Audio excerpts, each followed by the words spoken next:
Hey there, and welcome to Retirement Reimagined. I'm Tiffany Nyiri, Senior Living Specialist, and this is the podcast where we flip the script on senior living.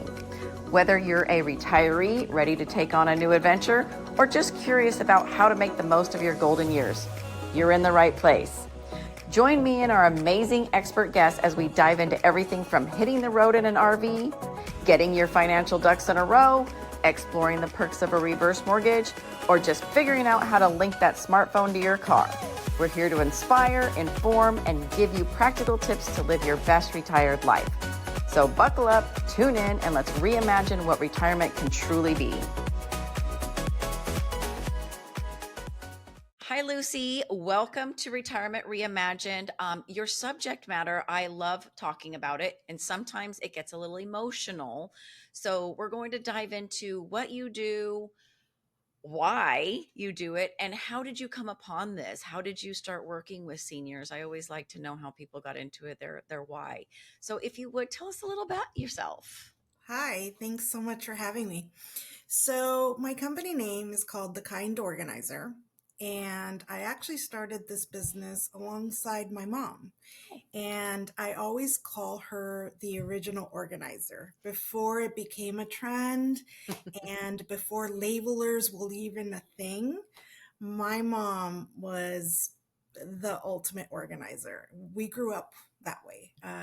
She had everything had a place. We were not allowed to leave the house until everything was put away. And spring cleaning seemed like every Saturday, honestly. That's just how we were raised. So it was ingrained in our entire family. And as far as my company, what we do is we focus on move management. And what that means is we help seniors and their families with the downsizing process. And how it relates to organization is that there are a lot of moving pieces of the puzzle, not only physically and in the home, but logistically. And so when I first started, I would just work on the side with other organizers because I was naturally inclined to do so. And move management actually came about it started with my own family. So I have an elderly aunt that was single her whole life and had no family except myself and my dad and locally. And her home was very precarious and she had some health issues. And so she had to downsize.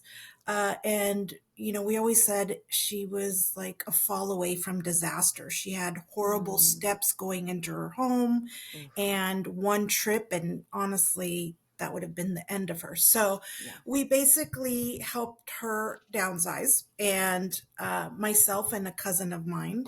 And that's how it all started. We started to go through all the emotional and, being in her home for 40 years, and she didn't necessarily want to leave, but she knew she had to. Mm. And just the undertaking of it all, meaning sorting through all the things, sorting through her mom's belongings, which she was just still grieving, um, being able to understand that the 50-year-old couch was no longer serving her and she had to buy something new, Mm. and the whole process of even getting her home sold so she could buy into the next one. And so there were so many pieces that had to fall into place to make that happen, and she was just overwhelmed. And at the time, I was working full time and traveling. And, it was one of those things.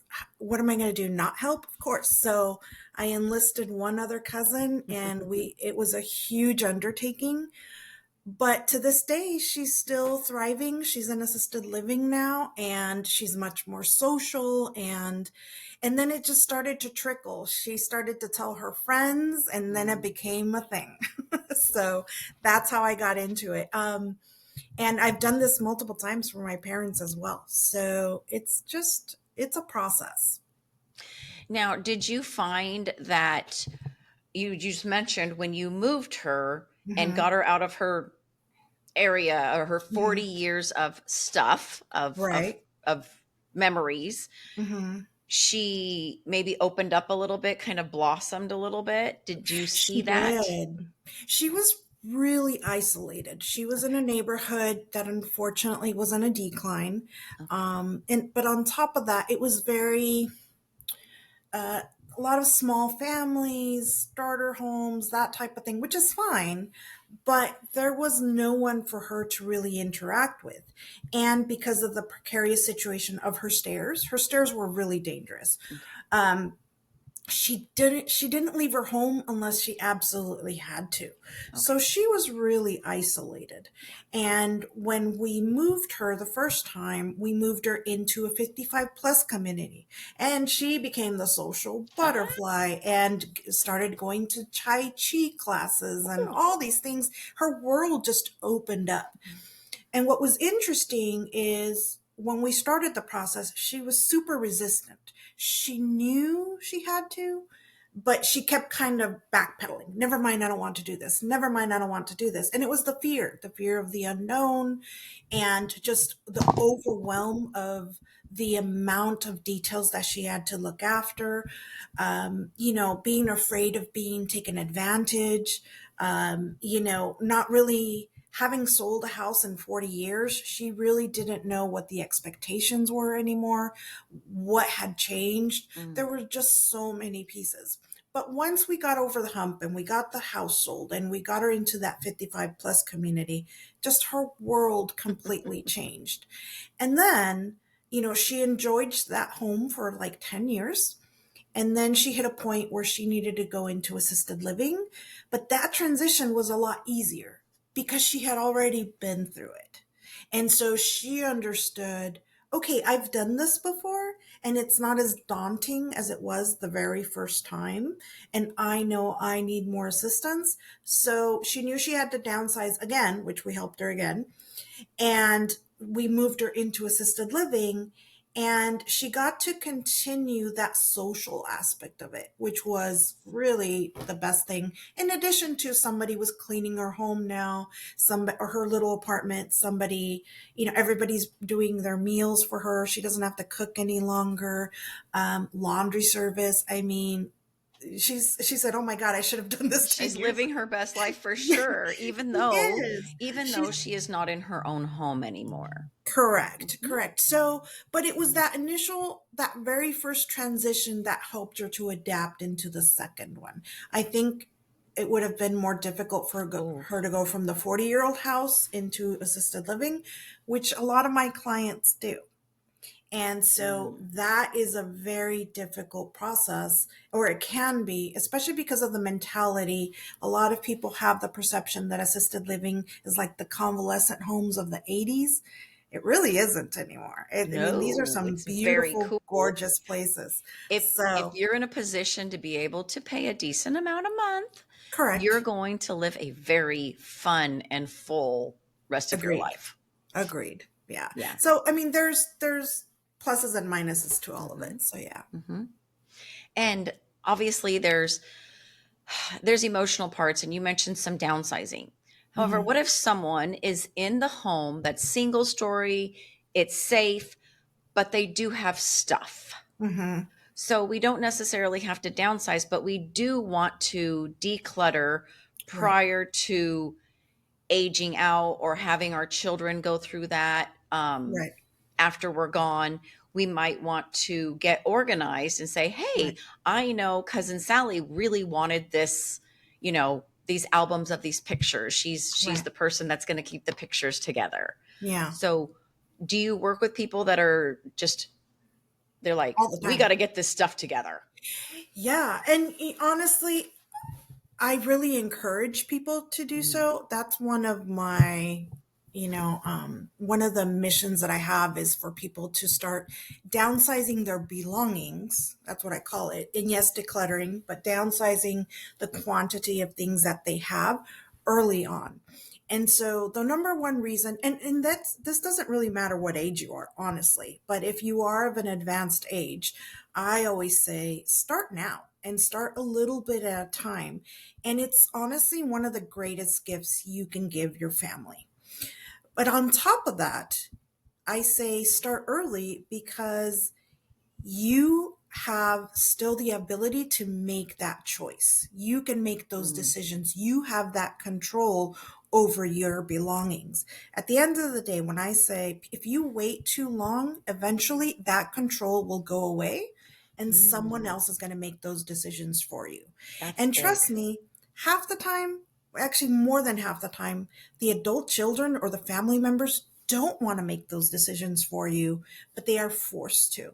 So I had a client, and let me just say, I'm going to change everybody's name. Nobody has, for anonymity reasons. We had a client last year that his name was Frank, supposedly. And Frank hired us to help us downsize his belongings. And his wife had passed the year before, and she was an accumulator, she was a shopper.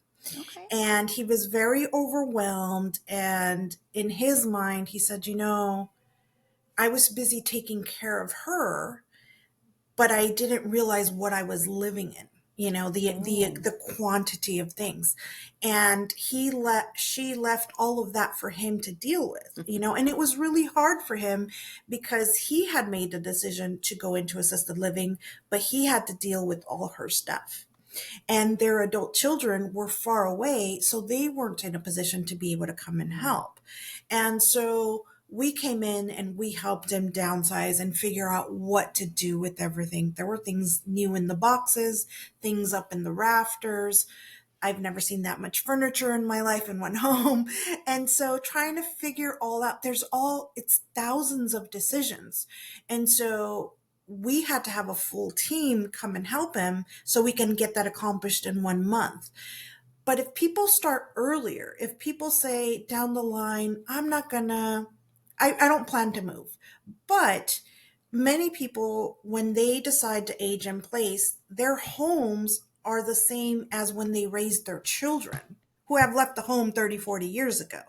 And so sometimes that the things that we are so used to are no longer conducive to that goal of staying in place. So for example, we do have clients where we have converted their home so that a caregiver can come in and have the guest room that used to be the son's room, that the memorabilia is still up, and you know or maybe some of the restrooms or one of the bathrooms has to be adapted, so all that has to be decluttered, and so construction can happen and we can have grab bars and take the tub out and have a walk-in shower and that type of thing.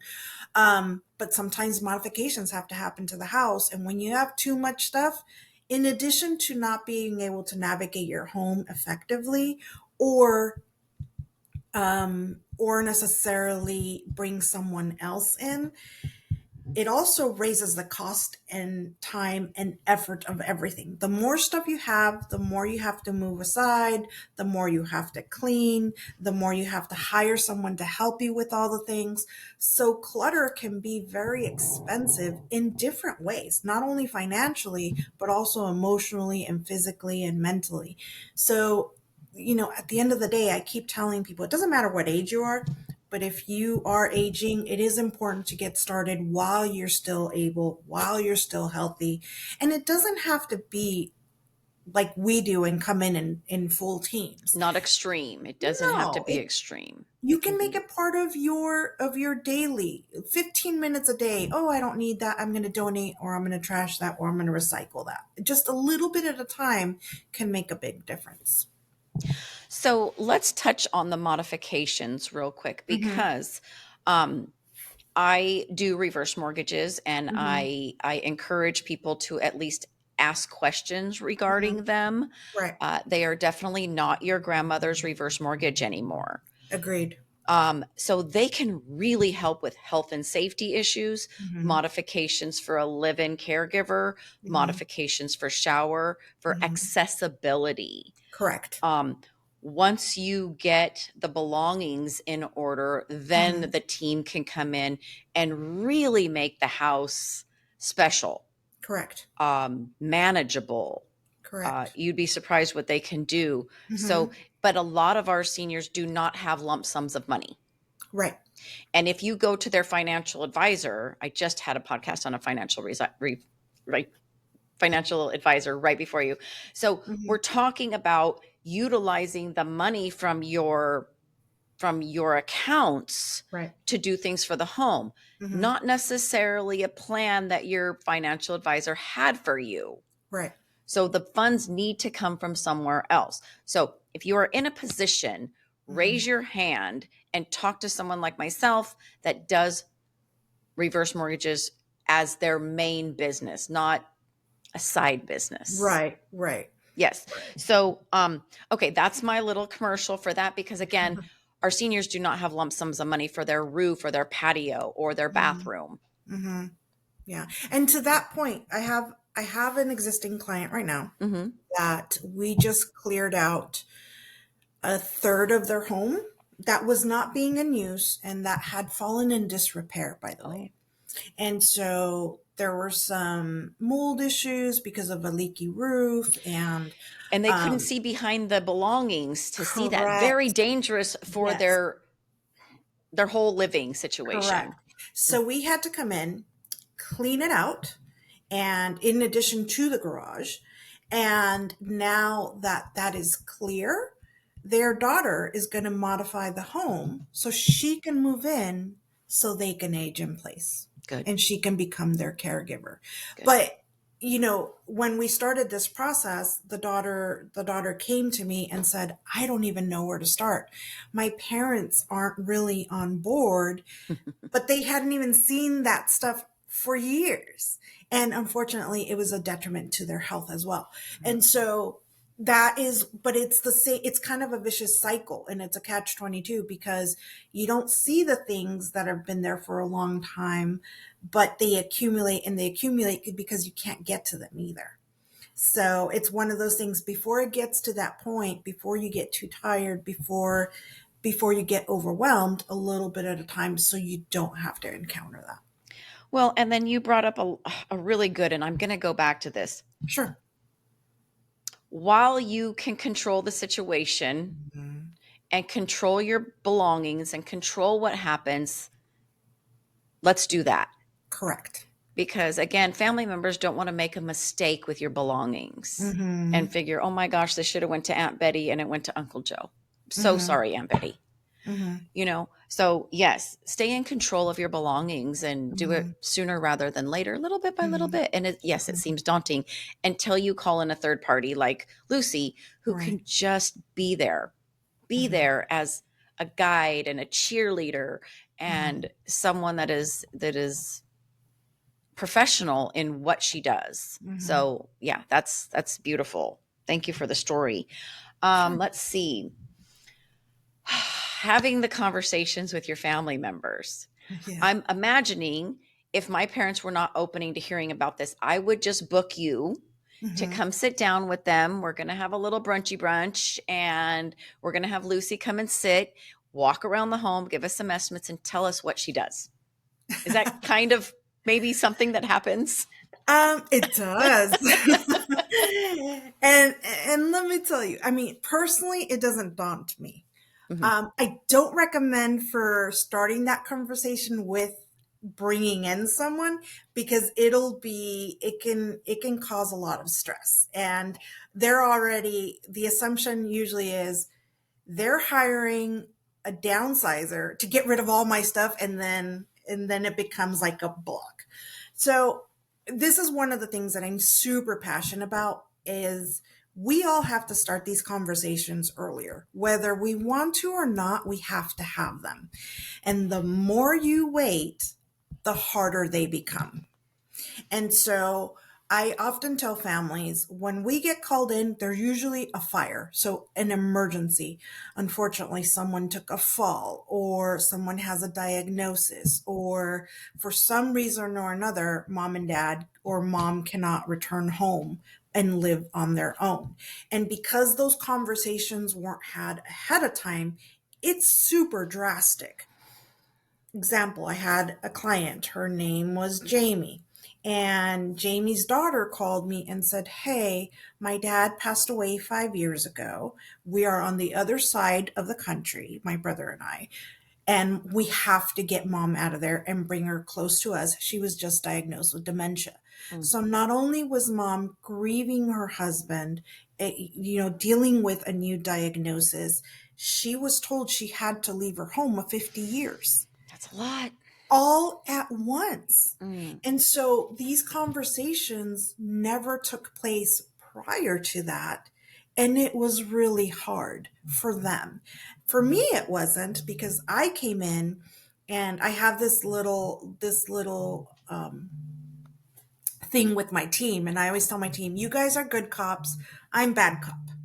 And sometimes, a client or the senior that is in that position of not wanting to move, but that conflict with the adult children is there, sometimes it helps to deflect it onto the third and save that relationship with their kids. And that's okay. Like, I don't take it personally. I understand it's really hard. um, but what makes me sad is that a lot of that pain can be avoided if you start talking about the conversations earlier. And so when your parents are in their late 60s, early 70s, Yes. that's the perfect time. And you don't have to have this humongous, deep conversation all at once. No. That's not what I'm saying. A little bit at a time. You're cooking together and say, "Hey, mom, God forbid something were to happen, but what is the house in a trust?" Little things, and that starts a conversation. If not, let's get into a trust, because dealing with probate is terrible, It's and terrible. it really ties your hands. Or, you say, "Hey, mom, I noticed that your garage is extremely full. Are you interested in getting rid of stuff? I got two teenagers that are being lazy, and need to get them off their iPads. Let's set out like on Saturday and clean out part of the garage." Uh, and that's just a way to kind of start talking about it. And then as you start doing these little things, these little conversations, it will bleed into the harder ones. And the harder ones are being, what happens if, you have a diagnosis? What are we Mm. going to do? How are you going to care for you? Do we have the financial, you know, in order if you want to stay in your home? If we don't, what are some scenarios that you would be okay with? I mean, those are tougher conversations, but they start with the small ones. And Yes. so, and sometimes, the parents will bring it up themselves. And here's the untold secret is that none of us want to have these conversations. None of us do. None of us want to make these decisions for our parents. Our parents don't want us to boss them around, and we don't want to boss our parents around. We don't want to make decisions for them. But inevitably, there will be a role reversal. And so, in order for that to be peaceful and less stressful, we have to start having these conversations earlier. And it'll be financial, it'll be physical, as in where do you want to end up? How are we going to, how can we achieve that? If you do want to age in place, let's talk about our options. And what I find is most families, they don't want to talk about it out of fear, out of the unknown. And I always say, just educate yourself. Just understand what your options are Yes. and Yes. start from there. And again, that's all about raising your hand. And yes, you may want to protect yourself against being taken advantage of, but that means you're just going to get referrals from your friends and family. You're going to Mm-hmm. talk to people that you trust, Mm-hmm. um, and surround yourself with professionals like yourself and myself that can really all work together for a Mm-hmm. common goal. Because Right. you're going to bounce something off me like, hey, we're going to move across country, but we're going to build you a beautiful ADU. Right. You're going to have a beautiful mother-in-law quarters in our Mm-hmm. backyard with your Mm-hmm. own entrance, your own Mm-hmm. patio, and we're just going to check in on you from time to time. And you're going to come in and And we're going hang to out with build the it to kids. your needs. Yeah. Yes. And in the future. Yes. Mm-hmm. Yes. So Exactly. these are really cool things that the kids can do. But again, my parents are in their 70s and I've been dripping on them. Mm-hmm. Their garage is totally clean. Mm-hmm. Good. Yay. Yes. And I know more now about the trust, and I know about these things. And mom just took a fall. So I had her at my house for a month. Mm-hmm. And it was a really good trial to see how that worked, Right. um, and how they took to it. Yeah. Because my parents are very active. Mm-hmm. So Yeah. when you have an active senior Right. and something happens to their body, Yeah. they're not a very happy senior anymore. No. But it's the perfect time to discuss it. Yes. So, unfortunately, that did lead to some discussions and, hey, what are we going to do if this happens? Blah, blah, blah. Mm-hmm. So, early conversations, Mm-hmm. the little tidbits. There are a few books that I am going to put on our links below, and specifically for having conversations early and the caregiver of the senior, because the caregiver sometimes has the weight of the world on their shoulders and they don't know what to do. Mm-hmm. Um, The Silent Patient is the name of the book.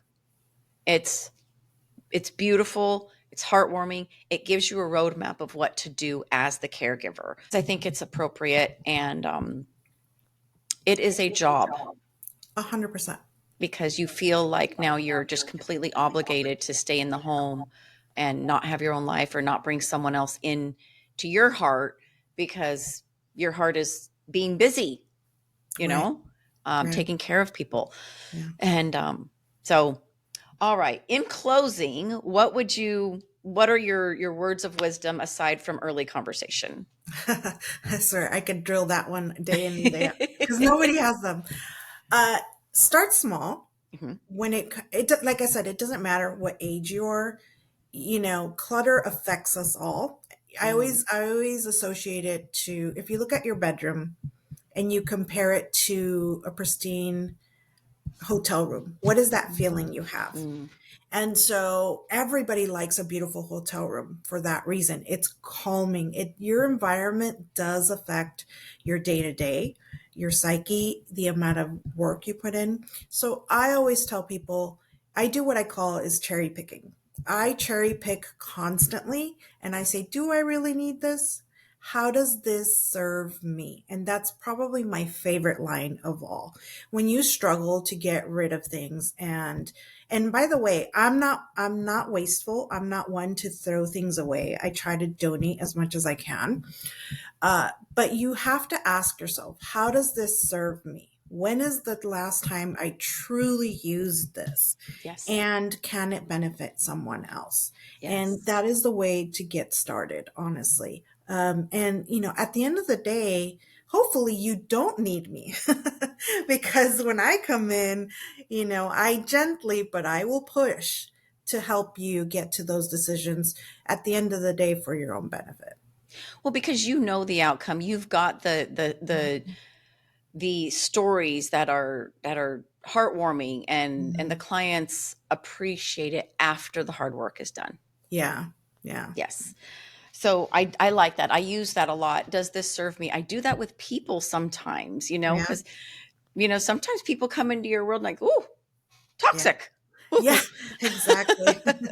Yeah. And I mean, don't get me wrong. We are happy to help. And sometimes I say, sometimes that third party voice really helps as well. So, Yes. Yes. And it's not the daughter nagging them to get rid mhm. of their stuff. Right. It is a professional coming in to assist. Yeah, exactly. Yes. Yeah. So I appreciate you coming on. Now, where do you serve? Where is your circle? Well, primarily we're in the San Gabriel Valley in Okay. Southern California, Mhm. primarily, but we do travel out. So, meaning, if they are selling their home in Pasadena and they're going down south to San Diego or going to Texas, or we sometimes do travel to Okay. help them get established in their new place. But for Okay. the most part, we're in the San Gabriel Valley. Okay. Beautiful. And your website and your social will all be linked below. Thank you. And of course, you can always call Miss Lucy and talk to her about your scenario and just get some input, and maybe Yeah. how to approach your particular type of family member. Yeah. So thank you, Lucy. This has been valuable, and it's something that happens in almost every household. Yeah. Well, thank you So for having me. I appreciate it. very good, very good. Thanks for tuning in to Retirement Reimagined. I hope today's episode gave you some great tips to elevate your retirement. If you enjoyed the show, be sure to subscribe so you never miss an episode. And if you found our discussion helpful, please leave a review. It helps others find the podcast too. Curious about how to unlock new financial opportunities in retirement? I'd love to chat and explore how we can make your golden years even brighter. Until next time, I'm Tiffany Nyiri. Keep reimagining.